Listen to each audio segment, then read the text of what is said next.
And Keith, we'll move on and talk about Manchester City. Now, we know they're currently going with that ongoing lawsuit with the Premier League. Have you got an update on that for us, please? And sort of any thoughts on the ongoing case?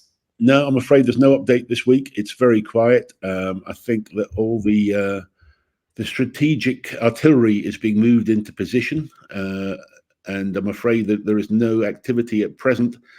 We're going to be ready for a big battle when it commences. And I think that'll also be in the media. I think both sides are positioning themselves in terms of journalists and in terms of media reporting.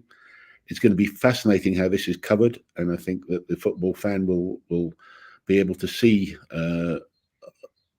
what I would call an unprecedented level of spin coming out of this from all sides. So it's going to be fascinating. And the trusted journalists and those of us that give opinions about football will be hooked into this and will be watching it, on a daily basis and minute by minute to see the developments, because there's never been anything like it before. And it's going to be something to pull a chair up, get some popcorn, and we'll watch it through. But at the moment this week, no great early stuff, just a lot of manoeuvring around the edges. And so we're getting ready for the main event. And Keith, there's been some discussion that there won't be any star signings unless players leave potentially. So they might try and keep their squad fairly balanced, actually not look to bring in, bolster any positions potentially. What are your thoughts on that? And does that relate at all to the 115 charges that are alleged going into November? I don't think it does relate to it in terms of player movement. I think Pep will know who is. They've got a very strong, with Tixi and the other guys there, Ferran. They know what they're doing on the football side, and there will have been plans in place. They know that if De Bruyne goes, then they'll have replacements. They're very clever in terms of succession. They'll know who those targets are. I think there could be 2 or 3 coming in. It's never a desperate situation for City at the moment. They always have it planned and under control. So I've got no concerns that they'll come out with a strong squad for next year. The question mark about Grealish, does he, will he stay? There's a lot of rumours I'm hearing just now about a potential move, and De Bruyne to Saudi as well. A lot of things floating around the edges, but nevertheless, I'm sure that City will be prepared for those and have succession plans in place. It's an interesting situation for them. I don't think the 115 charges will make any difference in the short term. Those are the long-term issues that they've got to resolve. Picking up on that point, Keith mentioned De Bruyne. Do you think we could see some stars leave, the likes of, say, Edison, Bernardo Silva, Kevin De Bruyne? What would the future be for some of those big names in that squad? Yeah, I think Saudi seems to be the option. As I mentioned, there could be another 4 clubs within the Saudi Premier League getting PIF backing, which would release more money in terms of potential acquisitions for Saudi. So I do see some bigger names going down again, this off-season. So yeah, again, it's watch this space. This is becoming genuinely an alternative, and I think the Saudi Premier League also want to try and get a younger age group of player coming down as well. So this is probably the place where I mentioned it's a buyer's market right now, and I think Saudi, with potentially more cash being released into the Premier League down there, may become the buyers of choice, where they can still get a reasonable valuation for some of the players. So I would expect some of those bigger names to go down there, yes.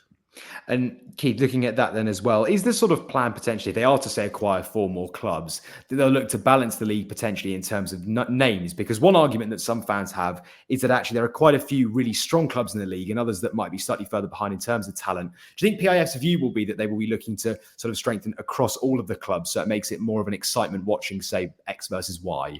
Yeah, absolutely. Strengthening the league overall and getting some competition and sporting integrity is going to be crucial for them to grow the league.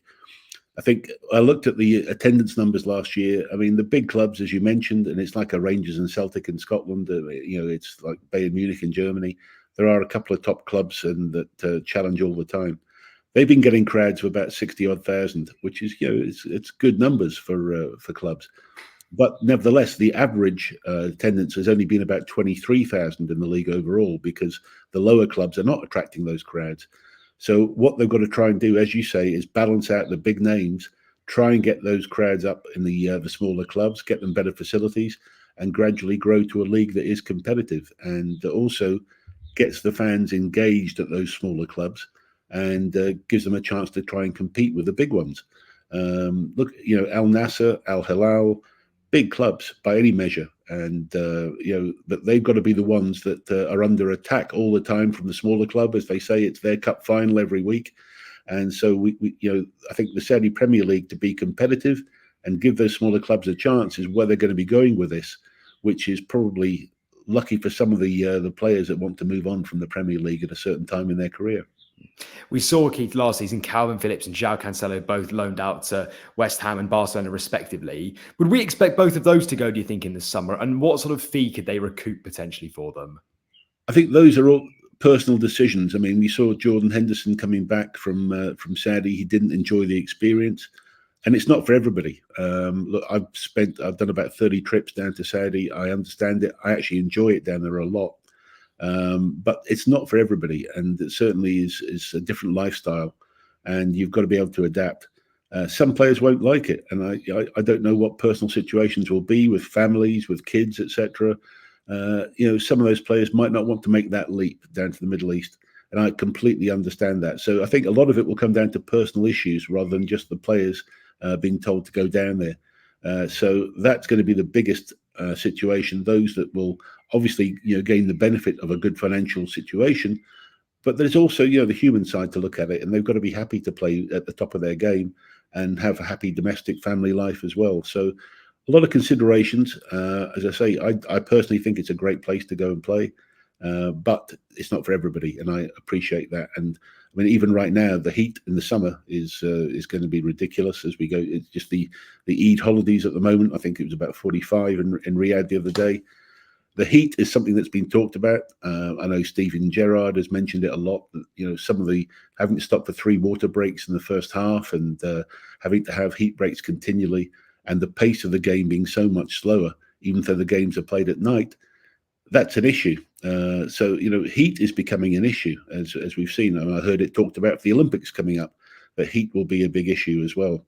So a lot of factors to consider about what your own personal makeup, what your style of play is, and what you're going to do if you do choose to go to Saudi. But look, it's going to become a stronger league, and as I say, as we see this grow and watch this space for the next 4 clubs hopefully coming through in Saudi.